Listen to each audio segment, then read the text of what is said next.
जय जय शङ्कर हर हर शङ्कर जय जय शङ्कर हर हर शङ्कर जय जय शङ्कर हर हर शङ्कर जय जय शङ्कर.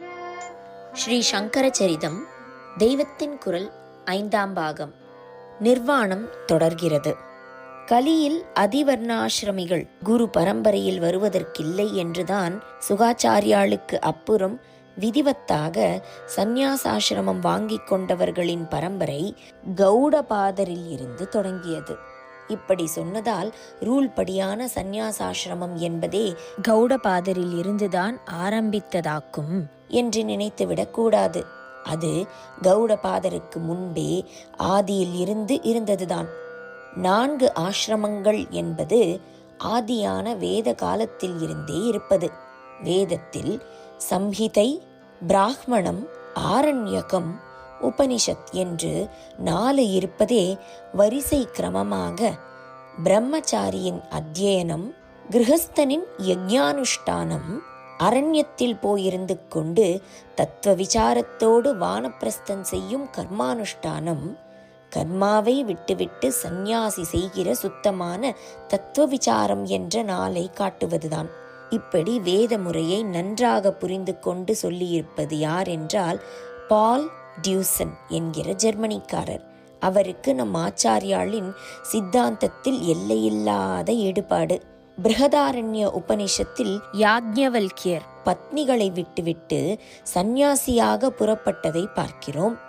நாரத பரிவ்ராஜக உபனிஷத் என்பது போல சந்நியாசத்திலே எத்தனை வகை உண்டு என்று விவரித்து சொல்வதற்காகவே 10-15 உபனிஷத்துக்கள் இருக்கின்றன. அவதூதோபனிஷத், சந்நியாசோபனிஷத் என்றெல்லாம் இருக்கின்றன. முதல் மனுஷனை பிறப்பித்தவர் மனு. அவரே எப்படி வாழ்க்கை நடத்த வேண்டும் என்று அவனுக்கு சொல்லிக் கொடுப்பதற்காக மனு ஸ்மிருதி என்றும் மனு தர்ம சாஸ்திரம் என்றும் சொல்லப்படும் நூலை பண்ணினார். அதிலும் அப்புறம் வந்த மற்ற ஸ்மிருதிகளிலும் 4 ஆசிரமங்களை சொல்லி துரியாசிரமமாக, அதாவது 4வது ஆசிரமமாக சந்நியாசத்தை விதித்திருக்கிறது. துரியாசிரமத்தில் இருந்து தான துரிய பதம், அதாவது விழிப்பு, கனவு, உறக்கம் 3ம் கடந்த 4வதான சமாதி நிலை பெற வேண்டும் என்று ஸ்மிருதிகள் தர்மசாஸ்திரங்கள் விதித்திருக்கின்றன. பல தர்ம சாஸ்திரங்களை பார்த்து அவற்றில் சொல்லியுள்ள விஷயங்களை தொகுத்து கொடுப்பதாக நிபந்தன கிரந்தங்கள் என்று இருக்கின்றன. அவற்றில் சந்நியாச தர்மங்களை விரிவாக சொல்வதாக விஸ்வேஸ்வர ஸ்மிருதி என்பது இருக்கிறது. விஸ்வேஸ்வர சம்ஹிதை என்றும் சொல்வது. ஆனபடியால் ஜீவ சிருஷ்டி ஏற்பட்ட நாளாகவே வித்வத்தான சந்நியாசிகள் உண்டு. அத்வைத சம்பிரதாயத்தையே முற்றிலும் தழுவியவர்களாகவோ ஓரளவு தழுவியவர்களாகவோ சந்நியாசியாகவும் அத்தியாசிரமியாகவும் இருந்த பூர்விகர்கள் சிலரை பற்றி ஆச்சாரியாளே பாஷ்யத்தில் குறிப்பிட்டிருக்கிறார். ஆனாலும் ஆச்சாரியாளின் குரு பரம்பரையில், அவருக்கப்புறம் அவருடைய சிஷ்ய பரம்பரையில் வந்துள்ள நம் எல்லோருக்குமே அதுதான் குரு பரம்பரை ஆகிவிட்டது. அதில் அவருடைய பரம குருவான கௌடபாதரும் குருவான கோவிந்த பகவத் பாதரும் தான் விதிவத்தாக சந்நியாசம் வாங்கிக் கொண்டு சாஸ்திர பிரகாரம் அந்த ஆசிரமத்தின் ஆச்சரணைகளை நடத்தியவர்கள். சனகாதியர், தத்தர், சுகர் முதலியவர்கள் சந்நியாசத்திற்கும் மேலே போன மகா பெரியவர்களாதலால் சந்நியாச தீட்சை கொடுக்கும் அதிகாரம் அவர்களுக்கும் உண்டு. அப்படித்தான் சுகரிடம் கௌடர் சந்நியாசம் வாங்கி கொண்டது. குடீசகர், பகூதகர், ஹம்சர், பரமஹம்சர் என்று 4 வகையாக கூறப்படும் சந்நியாசிகளில் அத்வைத சந்நியாசிகள் 4வதான உத்தம பிரிவை சேர்ந்தவர்கள். அதாவது பரமஹம்சர்கள் ஓரிடத்திலேயும் ஸ்திரவாசம் செய்யாமல் சஞ்சரித்து கொண்டே இருப்பதால் அவர்களை பரமஹம்ச பரிவ்ராஜகர்கள் என்று சொல்வது வழக்கம். ஆச்சாரியாளை கூட அப்படித்தான் சொல்வது. அவருடைய மடங்களில் வருகிற சுவாமிகளையும் தான். மடம் என்ற ஸ்தாபனத்தில் இருந்து கொண்டு லோகத்திற்கு தர்மங்களை எடுத்து சொல்லும் குருக்களாக இருப்பதால் குரு பீடம் என்பதில் இருந்து கொண்டு ஆஃபீஸ் பண்ணும் சந்நியாசிகளாக இருப்பதால், அதாவது லோக பொறுப்பு என்பதே இல்லாத சந்நியாசியாய் இல்லாமல் லோகத்தில் தர்மம் வளர்வதற்கு பாடுபடும் பொறுப்பை பெற்றிருப்பதால் இங்கே பரமஹம்ச பரிவ்ராஜகர்களுக்கான விதிமுறைகளில் சில மாறுதல்கள் பண்ணியிருக்கிறது. சந்நியாச உபனிஷத்துகளிலும் ஸ்மிருதிகளிலும் மற்ற பழைய புஸ்தகங்களிலும் சொல்லியிருப்பதற்கு கொஞ்சம் வித்தியாசமாக நாம் ஆச்சாரியாளிடம் பார்க்கிறோம், அவருடைய மடங்களை சேர்ந்த சுவாமிகளிடம் பார்க்கிறோம் என்றால் அதற்கு காரணம் இவர்கள் ஒரு பொறுப்பும் இல்லை என்று விட்டவர்களாக இல்லாமல் லோகத்தில் தர்மாபிவிருத்திக்கு பொறுப்பு பெற்றவர்களாக இருப்பதுதான். இந்த விஷயம் இருக்கட்டும். நான் சொல்ல வந்தது பரமஹம்ச சந்நியாசிகளையும் அத்தியாசிரமிகளையும் பற்றியது. சந்நியாசத்தையும் கடந்தவரே அத்தியாசிரமி என்றாலும் பழைய சாஸ்திரங்கள் சிலதில் பரமஹம்சர்களையே நாம் அத்தியாசிரமி என்று சொல்கிறவரைப் போலத்தான் வர்ணித்திருக்கிறது. அவற்றில் பரமஹம்ச சந்நியாசிகளையே வஸ்திரம், தண்ட, கமண்டலம் ஆகியவற்றையும் விட்டுவிட்டவராக சொல்லி சுகர், தத்தர் முதலியவர்களையும் இந்த கோஷ்டியிலேயே சேர்த்திருக்கிறது.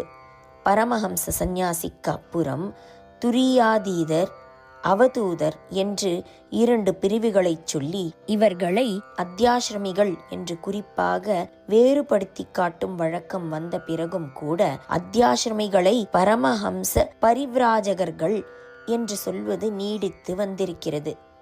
ஆச்சாரியாலே சாந்தோக்கிய பாஷ்யத்தில் ஒரு இடத்தில் பரமஹம்ச பரிவ்ராஜகைஹ அத்தியாசிரமிபிகி என்று சொல்லியிருக்கிறார். குறிப்பு பாகம் 8 ஸ்லோகம் 12:1 பாஷ்யம் முடியும் இடம். பரமஹம்ச பரிவ்ராஜகர்களான அத்தியாசிரமிகளால் என்று அர்த்தம். அதாவது யதி தர்மங்கள் என்னும் ரூல்கள் உள்ள 4வது ஆசிரமியே சந்நியாசி. இந்த ரூல்களும் நழுவிப்போய் 4வது ஆசிரமத்திற்கும் மேலே போனவனே அத்தியாசிரமி என்று வித்தியாசம் பார்க்காமல் 2 பேரையும் ஒன்றாக்கி குறிப்பிடும் வழக்கம் வெகு காலமாக இருந்து வந்திருக்கிறது.